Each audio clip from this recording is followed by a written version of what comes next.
could or could not. Keeping it on the P for real. Gotta tune in to Yo, these ladies brothers. and gentlemen, TZ Von Savage and Jay Lava is in the fucking building. Keep It P podcast. Be one to you players. Y'all tune in to their podcast here. Oh yeah, right on time, baby. What's up, y'all? Y'all missed me yesterday? Because I missed y'all. Well, take a look, man. Take a look at these two guys right here. It says these two are the Nino Browns of that fent. The opioid crisis. You're looking at the face of them. So let me go ahead and tell y'all what they got going on for these brothers. I said these Florida brothers ran one of the largest opioid pill mills in U.S. history. The FBI says it was linked to thousands of deaths. So what they're not trying to do is, link them with the fent and that, because if they died off the pills, then you could only assume that it was the fent ball.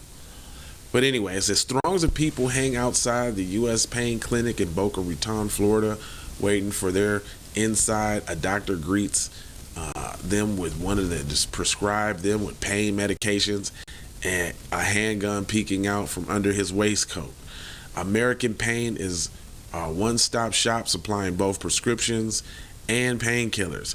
At the door, a hulking bouncer warns people not to snort their pills in the parking lot. That would attract the kinds of attention that the clinic's owners, twin brothers Chris and Jeff George, were trying to avoid. But it's too late. Local and federal investigations are nearby, watching every move.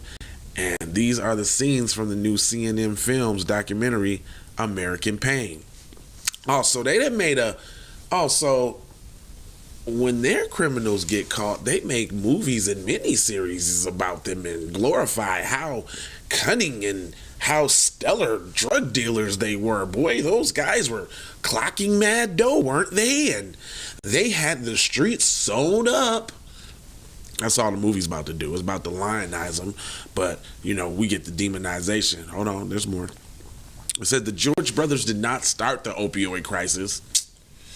I'm sure about that, but they sure did pour a hell of a gasoline on the fire, said retired FBI agent Kurt McKenzie, who was part of the investigation, nicknamed Operation Oxy Alley, that began after oxycodone from the twin brothers clinic showed up at the scene involving drug overdoses. Investigators bugged the clinic's phones, recorded the videos, and sent undercover agents masquerading as patients to buy drugs. They became the largest street-level distribution group operating in an entire United States. See, that's lionization. Nobody put more pills on the streets than they did. Nobody. And they were operating in broad daylight. See, notice how when they tell stories about PC individuals, it's always the lionization, and they were so cunning and such diabolical mad geniuses and bloop-de-blue. Come on, man. Anyway, it says between Chris and Jeff George, they ran 4 pain clinics and other related businesses in South Florida. Their operation coincided with a surge of opioid epidemics between 2008 and 2010. And when the prescription painkiller business was booming, federal officers said police across the country were beginning to realize the toxic toll that the legal drugs were taking on the community.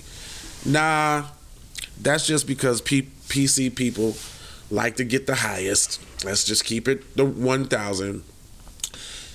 I'm even from all the crackheads you've ever known in your life, you've never known a crackhead to get high as a teenage or a young adult PC person. I've never seen somebody pop more pills or do more anything in excess than a PC white male. If you talk about getting high, PC white males is the kings, and I mean the kings of getting high. I've seen, like, I used to work with this one dude named Josh. Yeah, I'm putting you out there, Josh, with your little crackhead ass. This one dude named Josh, man, I was working with him, man. We had like this lead generation business. We was getting money, man, like $50, $75 a lead from the crib, right? This dude, Chris Beach, matter of fact, I never forget that nigga's name. Anyway, this dude would like pop like 6 or 7 ecstasy pills at one time. This dude was on Suboxones. He was like an ex-heroin addict, but he used to snort coke and drink, and I'm like, damn, cuz I see why you got off the heroin, but it looks like you're still going hard, buddy. But our relationship dissolved when I had did some orders and had got some money, and I was expecting this check, and I was out of town. I was in Atlanta at the time. I never forget it because I was on vacation. And dude was supposed to send me my little piece of the bread, and he sent me something short. And I'm like, oh man, I hope you ain't dipping into the funds, you know, on some this, that, and the third. No, man, it wasn't just right, man. They didn't pay us right, man, and all, you know, all the excuses. So when I got back, I checked with the client myself to see what the payout was, and sure enough, cuz was dipping. So I had to put hands and feet on that dude, and that dissolved that friendship. But I did learn early on in the game, man, you got to have your eyebrow up with the PC people, period. And if you notice, they only come around you or mess with you when it's something beneficial, like EI, if you sell drugs or you got access to something that they don't have access to, then you're all buddy-buddied in. But if they didn't have that little deal there, then y'all probably would be none the wiser of each other. But anyway, that's all I got for you, man. I just wanted to highlight the fact that they're always making black people the face of drugs. But here you got 2 white boy Roys right here that had whole factories in Florida pumping. Like there's no bigger drug dealers than that. Pumping, broad daylight. Got security at the door with the strap. But we the bad guys. You're killing your own people, selling that poison to your own people. Don't that sound familiar, y'all? So I don't get into all of that BS about what somebody doing and how they doing it, because there's always a PC person doing it worse than you. That's all I got. That's all I got. He said, oh yeah, I used to see them buying pills like clockwork. Man, that's all they do. What up, Shango? How you feeling? Just so you know, you are family now that you done tapped in. Make sure you hit that like and subscribe, bell for notifications, so you can be notified every time that I decide to go live. But yeah, man, you don't really see, that nobody gets higher than a adolescent or an adult PC man. Nobody gets higher than them. Anyway, that's right, family, for sure. You in the dough all day long. Other than that, I ain't gonna hold you. But I'm emoji, fold you, and scold you about being on code. There will not be a 12 o'clock today because I got another obligation. However, regular programming will resume on Monday. So y'all have, your regular 3 shows and all of that. I was gonna pop back in later, but I don't think I'm gonna be able to make it. If y'all notice, I've been trying to do a little bit more lives, you know what I'm saying, instead of the recorded content, because I know y'all like to see your boy live, so I've been trying to fit it in so I can do some lives. Definitely the morning seems like it works for me right now, but that could change. I'm doing some transitional things right now, so I appreciate y'all rocking with me. And I got 4 words to leave you with. Let me look you square in the eye, buddy. Okay? We have love with the peace, then we got the blessings. Then it's like Maloha, which means hello and I'll see you later, all at the same time.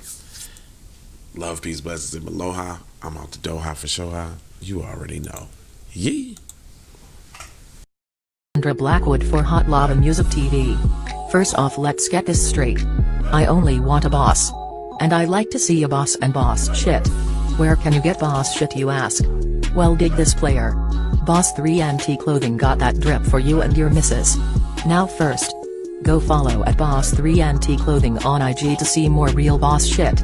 And second, please log on to boss3anticlothing.com. That's boss3anticlothing.com. We need to go out here and say exactly what we want. And we got to say it with our chest. And we kind of start pussyfooting around, and we got to stop being scared to say exactly what we want, what we need.